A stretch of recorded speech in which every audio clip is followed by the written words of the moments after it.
Gugatan ditolak, status tersangka Kepala Sekolah SMP Negeri 9 Ambon tetap sah. Majelis Hakim Pengadilan Negeri atau PN Ambon menolak gugatan pra-peradilan yang diajukan Kepala Sekolah SMP Negeri 9 Ambon, Lona Parinusa.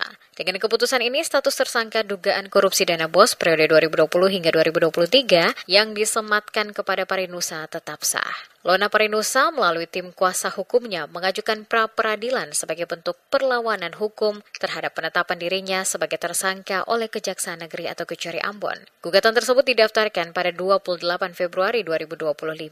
Kasih Intelijen Kejari Ambon, Alfred Stalompo, menjelaskan bahwa dalam sidang yang digelar Jumat 21 Maret, Majelis Hakim menolak gugatan tersebut. Dengan demikian, sidang pokok perkara akan dilanjutkan sesuai jadwal persidangan di PN Ambon setelah libur Lebaran. Meski begitu, sidang dengan agenda mendengar eksepsi kuasa hukum Parinusa tetap berlangsung pada Senin 24 Maret. Menurut Alfred, penyidikan hingga penetapan tersangka telah dilakukan sesuai prosedur hukum. Kejari Ambon telah mengeluarkan surat perintah penyelidikan atau sprindik sebelum menetapkan Parinusa sebagai tersangka.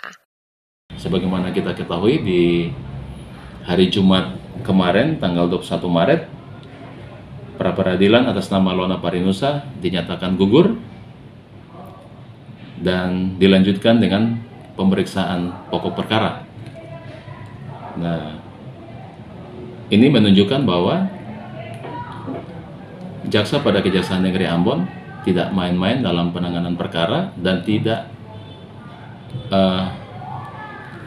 melaksanakan tugas itu tidak bertentangan dengan aturan yang berlaku, sehingga jangan ada di luar sana yang memframing bahwa kejaksaan seolah-olah main-main dengan perkara ini, sehingga tindakan yang dilakukan oleh penyidik Kejaksaan Negeri Ambon itu sudah sesuai dengan ketentuan, mulai dari formilnya, surat penahanan, bahkan yang lain-lain itu sudah sesuai dengan ketentuan.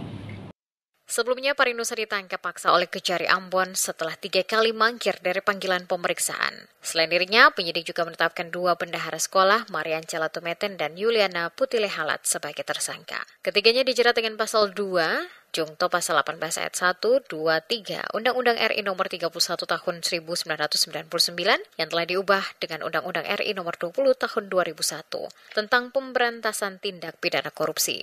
Mereka juga dikenakan pasal 3 Jungto pasal 18 ayat 1, 2, 3 dalam undang-undang yang sama. Diketahui sidang perdana kasus korupsi dana BOS digelar pada Senin 17 Maret. Agenda sidang pertama adalah pembacaan surat dakwaan oleh Jaksa Penuntut Umum atau JPU. Dalam dakwaannya, JPU mengungkapkan bahwa total dana BOS yang dikelola SMP Negeri 9 Ambon selama periode 2020 hingga 2023 mencapai 6,06 miliar rupiah. Dana tersebut terdiri dari 1,49 miliar rupiah pada 2020, 1,56 miliar rupiah pada 2021, dan 1,47 miliar rupiah pada 2022. Dan pada 2023, 1,52 miliar rupiah.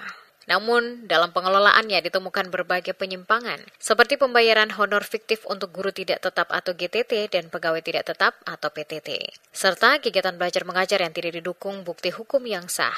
Ketiga terdakwa telah ditahan sejak Kamis 27 Februari 2025 di Lembaga Pemasyarakatan atau Lapas Perempuan Kelas 3 Ambon.